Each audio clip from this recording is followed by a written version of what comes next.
नंदी नामक बैल या बैल का दुनिया की प्रत्येक सभ्यता में वर्णन मिलता है। सिंधु घाटी सभ्यता की खुदाई में भगवान शिव के नंदी नामक बैल की मूर्ति पाई गई है। दुनिया भर में भगवान शिव के मंदिरों के बाहर नंदी बैल की मूर्ति हम सभी को देखने को मिलती है। सवाल यह उठता है कि नंदी बैल थे या मानव। हो सकता है कि वे रूप बदलने की क्षमता रखते हों। भगवान शिव के प्रमुख गणों में से एक हैं नंदी, भैरव, वीरभद्र, मणिभद्र, चंद्रेश, श्रृंगी, भृगिरिटी, शैल, गोकर्ण, घंटाकर्ण, जय और विजय भी भगवान शिव के गण हैं। माना जाता है कि प्राचीन कालीन पुस्तकें कामशास्त्र, धर्मशास्त्र, अर्थशास्त्र और मोक्ष शास्त्र में कामशास्त्र के रचनाकार नंदी ही थे। एक बार की बात है, भगवान शिव की घोर तपस्या के बाद शिलाद ऋषि ने नंदी को पुत्र रूप में पाया था।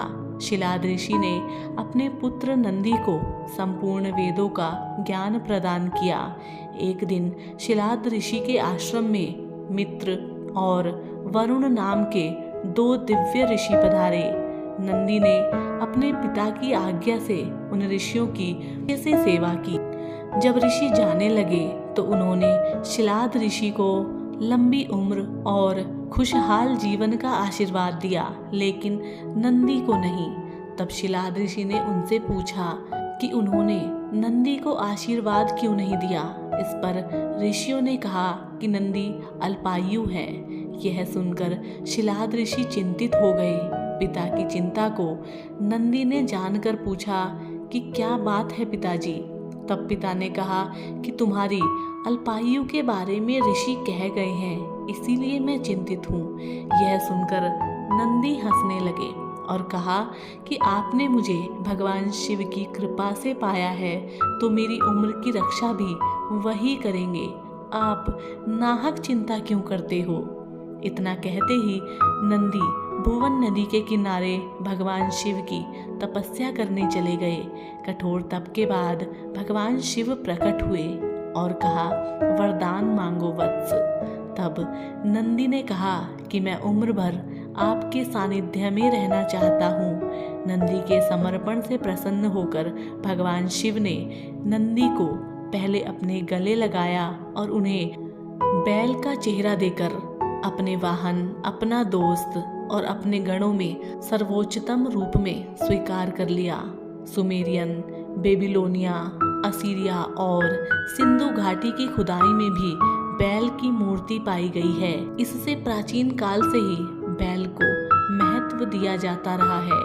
भारत में बैल खेती के लिए हल में जोते जाने वाला एक महत्वपूर्ण पशु रहा है।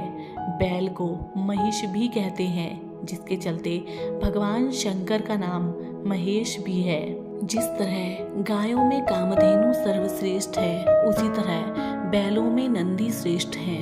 आमतौर पर खामोश रहने वाले बैल का चरित्र उत्तम और समर्पण भाव वाला बताया गया है। इसके अलावा वह बल और शक्ति का भी प्रतीक है। बैल को मोह माया और भौतिक इच्छाओं से परे रहने वाला प्राणी भी माना जाता है।